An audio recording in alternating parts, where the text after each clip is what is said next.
our weekly webcast. I'm here with Andy Sochor with the Eastside Church of Christ in Morgantown, Kentucky. I've interacted with Andy for a few years now. I started a blog, and this may be something that people that watch this don't know, which is good because some of that writing should never see the light of day. But I started a blog a few years ago, and after I started a blog, Andy was one of the first ones to actually reach out to me. And so I wanted to have Andy on because he's had a blog for a lot longer than I have. I think he's published so much more than I have. So I wanted to talk to him kind of about having a blog and kind of about how you develop content for it, how a blog can be used in local evangelism. Because I think for a long time, and you can feel free to disagree with me if you want to, but a lot of times, churches have bulletins, they have articles that they throw up on the website, but having an actual blog having an actual blog for the preacher, for the church, is maybe a little different. And so we'll talk about that throughout the course of this interview. But first, I want to just let Andy introduce himself. I said that a second ago, Eastside Church of Christ in Morgantown, Kentucky. But Andy, where are you from? Where are you from originally? What got you started in preaching? I want to cover all those bases.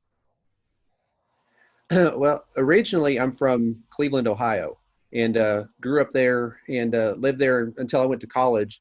And then after I moved back home after college, I had some roommates or friends who were moving to Bowling Green, Kentucky to go to school there. And so I moved to Bowling Green at that point, and not to go to school, just for something different.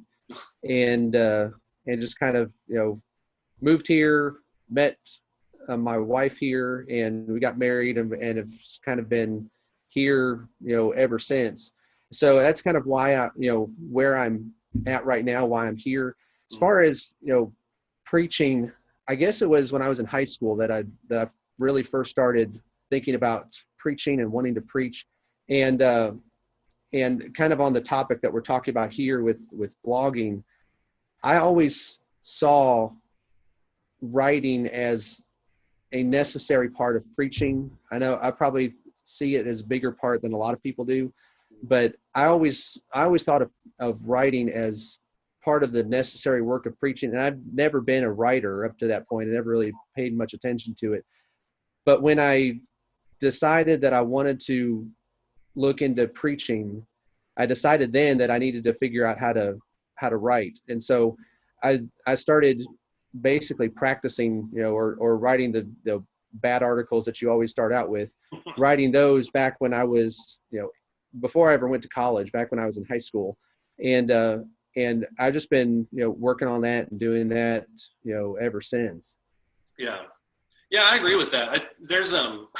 It's funny you mentioned that writing is a pivotal part of preaching, because the more I talk to preachers, it's amazing how many people don't write. And there's nothing necessarily inherently wrong with it, but I agree with you. I think being able to craft your words, and having an organization, I think that helps a lot with the preaching work too. Do you remember your first gospel sermon you ever gave when you were in high school? I do. I was preaching had the opportunity to preach at the Sharon Copley Road Church of Christ in Medina, Ohio. Mm-hmm. And I was preaching I used a passage in Revelation as the text. The title is "To Him That Overcometh." And that was the first sermon I preached. And at the time I was working at a community theater, basically doing, a janitor work, basically was what it was. Uh-huh. And so I was, when I would be cleaning and vacuuming and doing all that, I was going over my sermon in my head. So I basically had the whole thing memorized when I got up to preach it. And so I was most prepared for that sermon as any sermon I've ever preached before. So I didn't have to look at my notes or anything. Did you grab the mop on the stage and start pretending that you had a big opera in front of you or a big audience in front of you? I wasn't really picturing people. The weird thing about preaching is that a lot of people get nervous in front of people, or they try to imagine people being there. And I never have really done that. I just imagined saying the word, like, what words do I need to say, whether I'm, in front of, 3 people or 300 people, what do I need to say? And that's really what I, for better or worse, that's kind of how I've always thought of it. Yeah. I think all of us probably have, I agree with that too, by the way. I think all of us have those stories of where we're preaching to empty auditoriums, but especially when we're first starting out. I remember when I first started, I was attending a pretty sizable congregation in Nacogdoches, Texas when I was in college, and they gave me the key to the building so I could go up and practice. And thankfully, there was only one person walked in on me while I was presenting my sermon, and that kind of burned me off the whole thing. But it was funny because, and I think that's an interesting point you bring up about whether you got 300 or 300, because the building was huge, but the churches that I was preaching at the time were, I think the church that I preached at every 3 or 4 weeks was like 8 people. So it was, I had to practice to take that voice that you practice with down to a smaller congregation. But that's probably where I started, where I started yelling at people instead of just talking in a normal voice. So how long have you been at Eastside? I've been there a little over 15 years now. Really? I started out, I've been there. It was early 2005. Their last preacher had left, and then they got a few of the college students and young guys from the area to just kind of take turns preaching. Yeah. And that very quickly, because I was more available than some of the other guys, because they were in college. I wasn't in college. I was just working. Yeah. And so very quickly that moved into me preaching every Sunday morning. Mm-hmm. And then as different guys, got done with school and moved out, then I just kind of took over their Sunday evening time slots. And then, within 2 years, I was basically preaching full time. So you just kind of forced your way into it. It just kind of, naturally evolved into that. I always wanted to preach, and that was an opportunity to preach, and that it just kind of, evolved into that. Well, it sounds to me like you came in and you pushed everybody out. That's what it sounds like to me. I mean, you came in, you heard the other guys, and you're like, I can do so much better than these yahoos, and you just kind of, forced. I let them go on their own. Yeah, that's cool. I think those are the best stories. I meet a lot of preachers who are very upfront about the fact that I've always wanted to preach my whole life, and I think there's an equal number of us who never really planned on it. It's just something that once you started doing, you've kind of had to do from that point forward. So I appreciate that. I was surprised when you said you'd been there 15 years because, we've never met in person, although we've corresponded over email for the last 2 or 3 years, but I had no idea that you were there that long. I'm getting into year 11 here at Hillside, and I know that there are preachers back in the day that used to go every 5 years, and I just can't imagine that type of life where you move every 5 years. Because right now I just feel like I'm getting to know these people after 10 or 11 years. Yeah, it's there are a lot of people who, especially when you're younger, you have a tendency to move a lot quicker, and sometimes there's good reasons for that. Not necessarily because there's problems, but sometimes there's a good reason to go. I just haven't had a need to. Yeah. And I was trying to figure it'd be good to to stay as long as I can be a help there. Yeah, just keep going with it. Yeah, that's exactly right. That's the longer I know you've probably seen this more than I have, but the longer I'm in it, the more I'm appreciative of the church that I'm at, because I know that there are a lot of preachers that have had not as good of experiences as me. And it is unfortunate. I was talking to my wife's grandfather because he was a preacher for a long time, and he would tell me that you used to announce that you were leaving, and then you would leave. And so it was kind of awkward and hard at that point to then go find someplace after you've already said that you were going. So it was kind of a stressful period. Right. Yeah. Well, I wanted to ask you about your website. That's why I wanted to have you on the show this morning. I wanted to ask you about your blog. And I know you actually have 2 websites. The one that we want to focus on is your blog, and that's Sound Bible Teaching, soundgospelteaching.com. Yeah. Plainbibleteaching.com. Okay. Yeah. And then you have gospelarmory.com, which is your publishing site, which you also have a passion for something that I do too, which is writing books. I don't mind writing articles, but I really, really enjoy writing long form content, 20, 30, 50,000 words plus. Right. And I know your books, and we've exchanged reviews on our books back and forth over the last few years. And your books are always really well written. They're very analytical. They're very logic driven. So I really enjoy your writing, at least on your long form content. But your blog is where you really spend most of your time. And so I wanted to ask you, as we get into this, why did you start that blog in the first place? Because I started it as kind of an outlet, and it kind of morphed into a lot of different things. But what was the impetus for you starting your blog? Well, it kind of goes back to, I always saw writing as just a natural work of preaching. Right. And back when I started preaching at Eastside in 2005, back early part of that year, and it was in August of that year that I started the website, the Plain Bible Teaching, and at that point it wasn't a blog yet, because back in 2005 I didn't even know what a blog was. Yeah.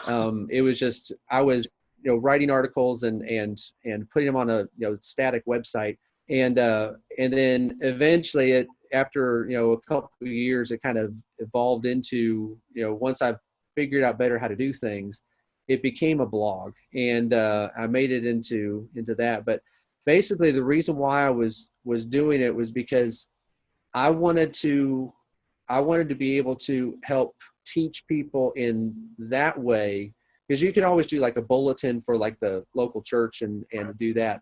But I wanted to do the website and the blog because you can reach a lot more people that way, and because you can potentially reach people all the way around the world, and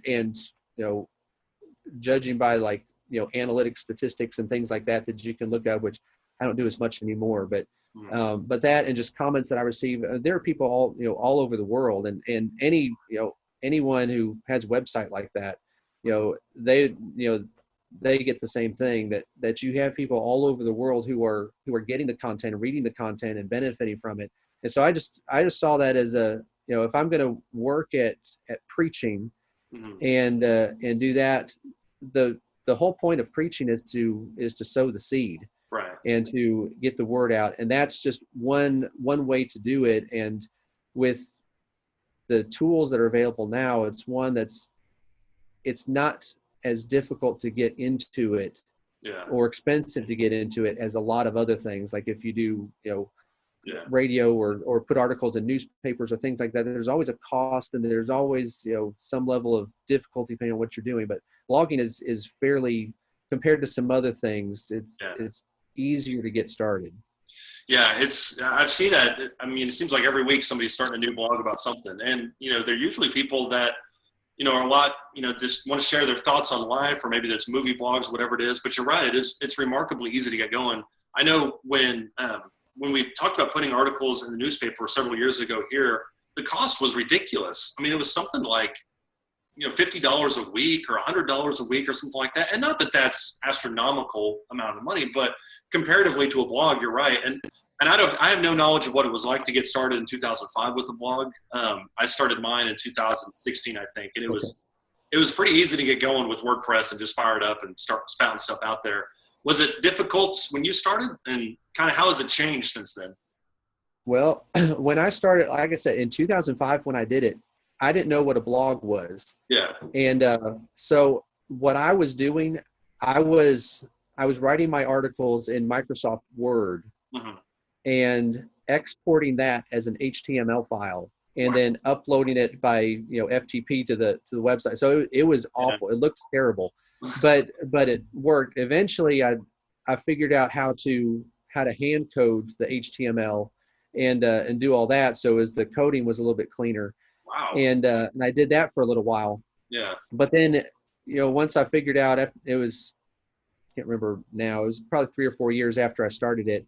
Yeah. I realized, figured out, how the blogging part of it could work, and then just converted the site over to a blog. And that's been a lot easier, because you just, sign into your account, and then, put the post on there, format it however you want to, and publish it. And then, you're good to go. Yeah. So it's a lot easier now than it was back then. Yeah, I would imagine. You've mentioned a couple of times about that there's a difference between your static website that you had, and then you also have your blog now. What's the difference between and maybe this is just for my own personal information, but what's the difference between just kind of a website and a blog? Because I think there are probably people that are saying, well, I don't know which one I'm doing. Right. Yeah. A lot of times in blogging software like WordPress and things like that can be used in different ways. And sometimes it's not even used as a blog. They just use it as like a, content management system for a website. But basically the difference is a static website is just whatever you build and whatever pages you put on there, that's what they're. The blog, it has an engine behind it that basically you add the articles, and then it automatically puts that latest article up at the top. It automatically gives you a list of the most recent articles. it has an RSS feed built in that sends your article out to whoever subscribed to the feed, and you can set that up to send out through email too. So it has the tools that are built in that help keep the new content automatically formatted at the top. You don't have to move stuff around like you would if you just hand coded it or use some other tool like that. And it automatically sends the new content out to people through email or through the RSS feeds. Whoever's using a feed reader automatically sends to them, so they don't have to come visit your website to see if you have anything new. It just comes to them once they subscribe to that. Okay. Man, I cannot imagine having to code a website. It felt like it took me forever to get the WordPress site up and going, but man, having to code it. And you were probably learning how to code in the days either right around or at the beginning of YouTube. I mean, so you're probably learning how to do all this, through really terrible websites to begin with. Well, I found a couple forums. I think YouTube was around back then, but I don't. They didn't really have the content on there like they do now. Everything's on YouTube now. Yeah. But I found a couple forums that really helped a lot as far as people asking and answering questions and I wasn't doing anything that fancy with it, so it wasn't terrible. It was just time consuming to do it. It's a lot easier now that you don't have to do all that. Yeah. Now it's so easy. If you have a question, either you can hire somebody to just come in and fix it for you, or you can just grab a plugin and throw it up there and it changes everything. So you're right. It's interesting to watch it. And I think that's one of the big mystiques about starting a blog is people think it's some kind of massive undertaking, and it truly is. And anything that you do related to the gospel needs to have intentionality behind it, but it's not nearly as hard as it used to be. There may be somebody listening to this like, well, I've wanted to start one. I think you can start one you get an entire year domain hosting for like $130. And then you just, write and post it, and, you have it sent out that way. When you started your blog, because I love this type of stuff. This is the kind of stuff that I really enjoy.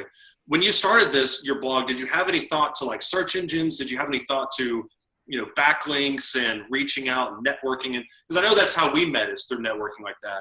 But did you have any thought to begin with that, or did you find your subscribers just kind of organically? Well, it kind of both. I mean, I didn't spend a lot of time. If you read like people who write about blogging and give tips on blogging, they'll talk a lot about networking and how to search engine optimization and things like that. Yeah. And to be honest, I haven't really focused on that a lot. Yeah. I picked a name for the website, and this is kind of, this worked out by accident.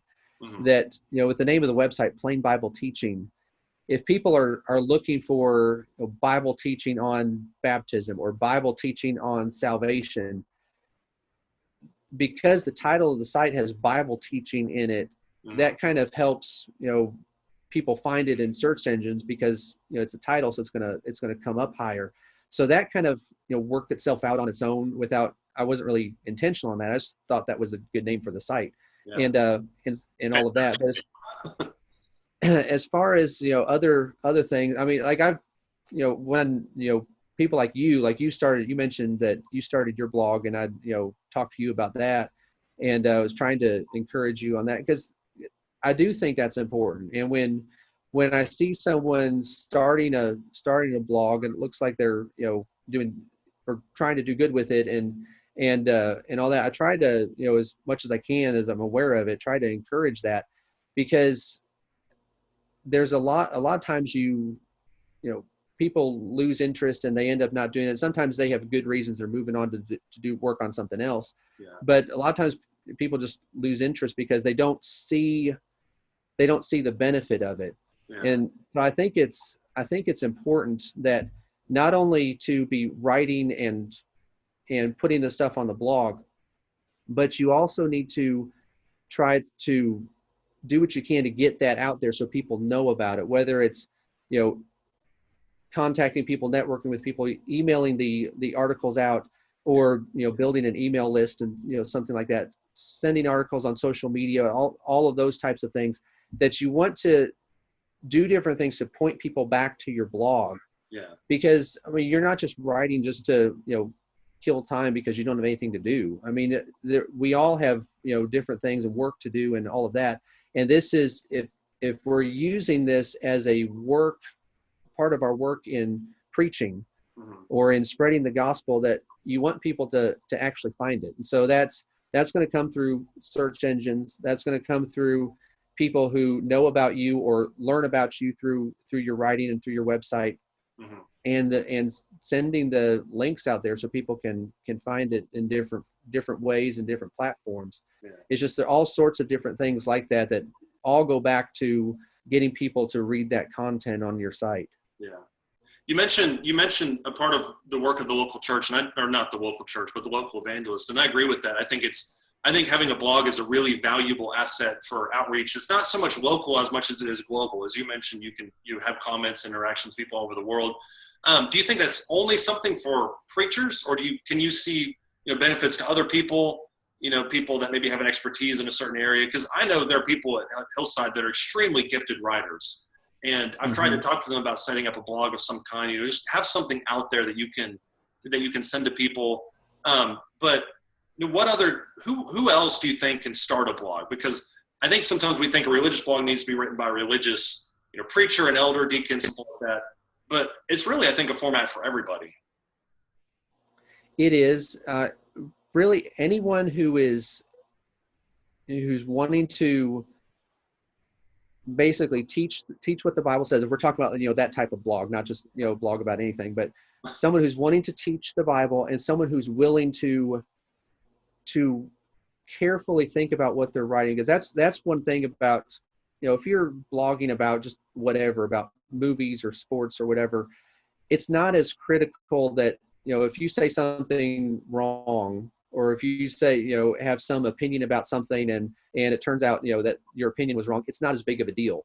But when we're talking about the the Bible and what the Bible teaches, we have an obligation to, as 1 Peter 4:11 says, speak as the oracles of God. Right. And so we have to be careful that with the words that we're using and the articles that we're writing, we want to accurately represent the scriptures and also try to convey that as clearly as possible.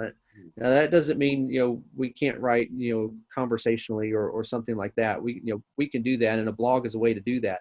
Yeah. And, but really anyone who is, and it doesn't have to be a preacher or an elder or, someone who's been studying the Bible for 40 years. It just has to be someone who wants to use that medium. You have to have a desire to do it, and then be willing to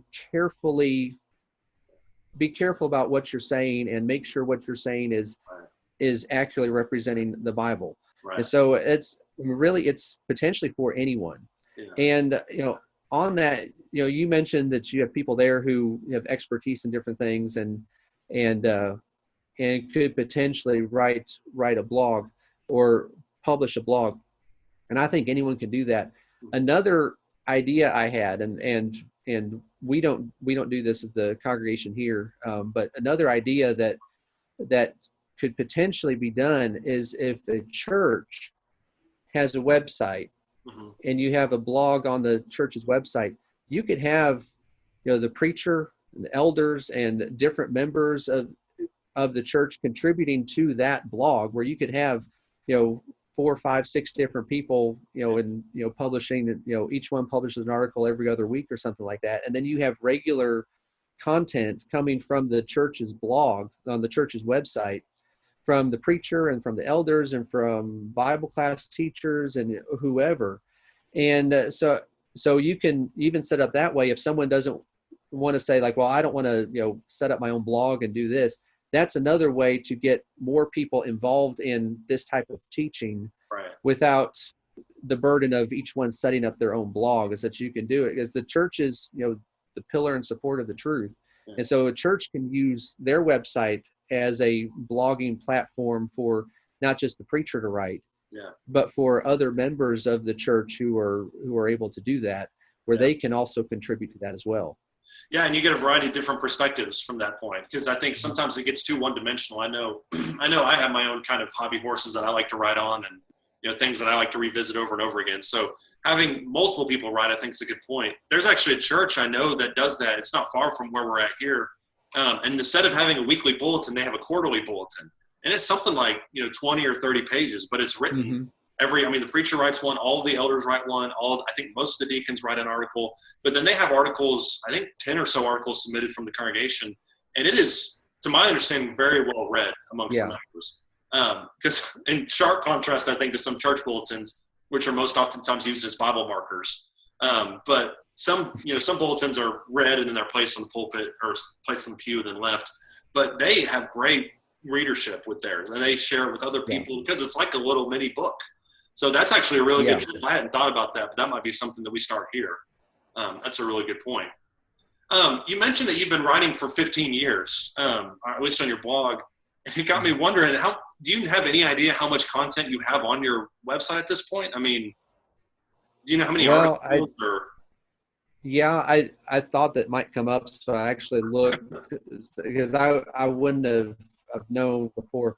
I have almost 1,500 articles on the website. Yeah. And which 1,500 articles at over 15 years. It really just works out to be on average 2 articles a week, which is not a huge amount as far as what you're doing, but over time it really builds up. And that's one of the benefits of having a blog like this, rather than just writing articles like for the church bulletin that people may read, may not read, but then they set that aside or throw it away. Very rarely do you have people just saving years and years worth of church bulletins and going through that, and those just get lost. And some people will write and they'll post a post on Facebook or something like that on social media, and they'll reach people that way, and then that gets not thrown away, but it just kind of gets buried. And how social media works is that older stuff just gets buried and it's hard to find, and you don't really get the benefit from it anymore. Right. But with a blog, what you have is you have not only a way to share that with others anywhere around the world, but the way a blog is structured, you have basically a catalog of everything that you've written going back from now till whenever you started it, in a way that's searchable, because it'll have a search engine on the blog where you can search through it. So you can have articles that you've written that are still able to be used 5 years from now, 10 years from now. So you have, as you build up that content through writing and over the years, it's not just gone and forgotten and never to be used again. That it's able to be accessed and able to be used and found through search engines or shared through sending people direct links or whatever. It's able to be used and searched through, so that it can be a benefit long after you first publish the article.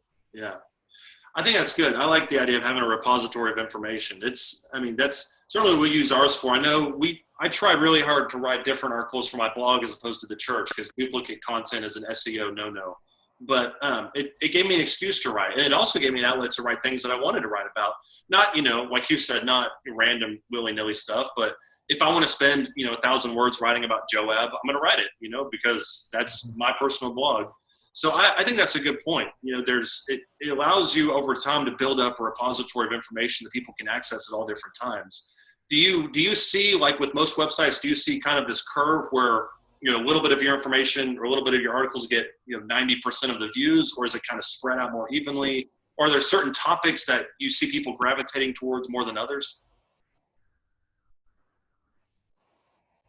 There's some the article that, and back when I first started the blog, I think a lot of people do this. You can set up Google Analytics and you look all the time and see, well, where are people coming? How much traffic am I getting? And I don't really do that anymore, because that's not really important, at least not as important. But I do check every once in a while, just out of curiosity, not at numbers, but just to see what articles are more popular and or more accessed. And the odd thing is, or odd to me, maybe it makes sense to someone else, but the top article, the most accessed article of anyone on my site, and this is true every single year, is an article that I wrote, I think back in 2011, that was called "Are the Jews Still God's Chosen People Today?" And that for whatever reason, that has been, it's picked up by search engines. People are looking for that kind of thing. And so that article, that is a, important question to understand the difference between the covenants, and you had the Jews under the old law, and now you have the church today. That, I mean, it's an important topic, but it's not something that we spend a lot of time. We don't preach on it every week and all of that. And so I put it out there and wrote the article. I didn't really think that it was going to be anything like that, but there are certain ones like that sometimes it's hard to predict, but which ones are going to do that. But there will be certain articles that will get more traffic, and just because it's usually because of search engines. That's where, if you have a big spike, it's probably because that's being picked up by search engines more than some of the other ones. Yeah. But there are usually a few articles that have those spikes like that. Mm-hmm. And then a lot of them are just kind of more of average as far as reach and the number of readers, be more average, but you'll have a few spikes like that. Yeah. Do you get trolls and people that comment all over the article, and how do you moderate that? Well, every once in a while, and not as much as I used to. I had a comment yesterday or the day before from someone who said they were Satan, and I had to delete that comment. But most of the time I don't get that anymore. But what I've done, because there are comments like that, and you can't just sit in front of the computer all the time. Yeah. And as soon as one of those comments comes in, just delete it. I set it up where a comment has to be approved before it'll show up on the site. So I can see the comment, but no one else can see the comment until I approve it. And then if it's someone pretending to be Satan wanting to argue with the article, then I can just delete it. No one ever sees it. And so if there's anything inappropriate, and you can always block people like that too, and that takes care of it, so they don't come back again trying to leave more comments. But I always do that where comments are moderated. I have to approve it if it's someone who hasn't commented before, because that cuts down a lot on the trolls and people who are. It's one thing for someone to disagree with something that you say, and there are always going to be people who disagree, and that's not bad. That you have people who disagree, but there's a difference between someone who disagrees and explains why they disagree, and there's a chance for a interaction there, and someone who's just a troll and is just wanting to get people mad and cause trouble. Those you don't need. Yeah. But the people who are legitimately interested in asking questions, and those are the ones we want to try to help. Yeah, I agree totally. Yeah, I think I've never had Satan pop up on my blog, at least declaratively. But yeah, well, just wait. I'm sure. Yeah, I have some random Ray-Bans guys. Some guy that is selling Ray-Bans. He pops up on every one of my articles, but I spam every time. For some reason, that's the one comment that never gets pulled off because of spam. I have mine set up the same way where I have to approve them, but this guy just for whatever reason uses a different IP or something because he keeps getting through that firewall. I always do before it appears, obviously. I want to kind of finish off because I think this has been a really good conversation. I think there's been a lot of tidbits in here that people can pick up on. I want to kind of talk about this as we finish up, talking about how churches can use this, or maybe how churches can piggyback off of this for their local work. Because I know you have used your blog as a foundation for your writing and things like that. But when I look at your church website and your church social media, you also have Facebook Live videos. You also do other things as well. So what I want to ask is how has having a blog kind of helped you discover new mediums? How has it helped you with your confidence in going Facebook Live? Because that is a big issue. It's surprising, preachers, you think because we're in front of people all the time, we don't have an issue with stage fright, but we're very comfortable in the pulpit, maybe not so much on Facebook Live. But how has having a blog helped you explore other mediums? Well, I don't know, as far as like the video thing, mm-hmm. I don't know that having a blog, at least for me personally, I don't think that's helped at all. Okay. That's just because, like you said, that the video thing, it's preachers are very used to getting in front of people and standing up behind the pulpit and preaching. And I don't have any problem doing that. And but video is a lot more intimidating for whatever reason. And I don't know why, but it's intimidating for me. I know it is for a lot of people to do video. But what I've noticed as far as how I'll give you an example for how the blogging has helped with the local work here. And I know when we're recording this, I don't know when we're going to you're going to release this, but right now we're right in the middle, or hopefully the tail end of the whole pandemic thing with the coronavirus and all of that. And when that started, and we weren't able to assemble for 5 weeks because of the virus and the threat of all of that. The congregation where I am, and it may be different from a lot of places, the majority of people do not have Facebook access. Yeah. So as far as teaching and things like that, I've been doing video lessons because that's just another outlet to do that. But as far as the members there, I was doing those video messages, but then taking the audio and burning them onto CDs and mailing them to the members, because that's how they were able to listen to the lessons. Yeah. But what I was also doing besides that, I started doing a weekly bulletin that I could mail out to members and other local contacts, just as a way to keep teaching and keep that as a steady thing going while we were in the middle of this whole lockdown and everything. And so I've talked to other people that even though we're not preaching or weren't preaching before the congregation, we're still busy during the whole lockdown, and I think busier than we were before, somehow. But yeah. we had all these things to do. And so, but I wanted to, because of the situation we were in, I wanted to have that extra piece of teaching content that I could send to them with the bulletin. Mm-hmm. Well, it takes time to write, and you know this, that it takes time to write and put those things together. But because I had the blog and 15 years worth of content on there, yeah, I didn't write anything that was unique to that bulletin. I was able to pull things from the website, mm-hmm, and things that I'd written and use those and just repurpose it as a bulletin and put like 4 or 5 short articles together, yeah, and send those out. So it was a way to do that. I've done that recently. I've taken articles that I've written and turned them into tracts that can be used for the members to read or to pass out, yeah, and to do that. And you mentioned the books earlier.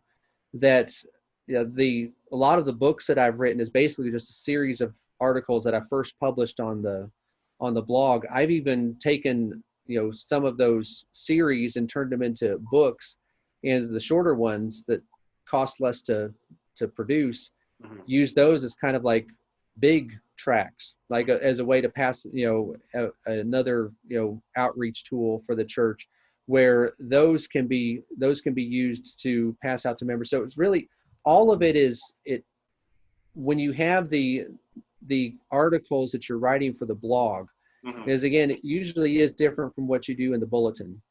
And when you have that, you have access to things, to material that you can use for, if you need other, printed material, you can do that. If you need to make tracts, you can do that. If you have people who have a question on some issue and maybe, it would fit as a sermon and maybe it wouldn't. Well, if not, you might have an article already written on it, or if not, you can write an article, yeah, publish it on the blog, but also send it to the person who had the question, mm-hmm, and take care of it that way. So there are a lot of different ways that it can be used, as far as integrating it with the local work. And really, to me, I think of it as kind of supporting that. Yeah. That I have the blog, that the Plain Bible Teaching blog is not part of the work at Eastside, but it's able to, what I do there is able to help support, right, and add to what I'm doing there. Yeah. I think I hadn't considered that about the complementary idea of it. I've pulled some of my articles from my blog and used them in bulletins as well. But yeah, I hadn't thought about packaging them together and using them in the quarantine, because you're right. A lot of preachers are more busy now than ever because they're trying to produce so much content, because we're not used to the normal venues that we get to produce the content in. So I think that's interesting. Well, I've really enjoyed this conversation. I know we're bumping up against the time, but I wanted to kind of leave you with the last word. Is there anything that you wanted to share with people, maybe somebody that's thinking about starting a blog, or maybe a church that has a blog that hasn't really been capitalized on? Is there anything you'd like to share with anybody, words of encouragement or instruction or otherwise? Well, as far as, to end this, we have the ability to reach people through the tools that we have now with the internet. Anyone can, we can teach potentially anyone in the world, and a blog is just one way to do that. And I think it's a fairly easy way to get started. It's a way to be able to produce content like that. And one point that I wanted to make, that when we think about making content, a lot of times we think about blogs as focusing on like current events and things like that. We don't always have to do that. I try to do a lot of, what blogging people call evergreen content that's able to be used, now, and it's always going to be true. And when we teach the gospel, that's what we're doing. We're teaching evergreen content, because the gospel is always true and will never change.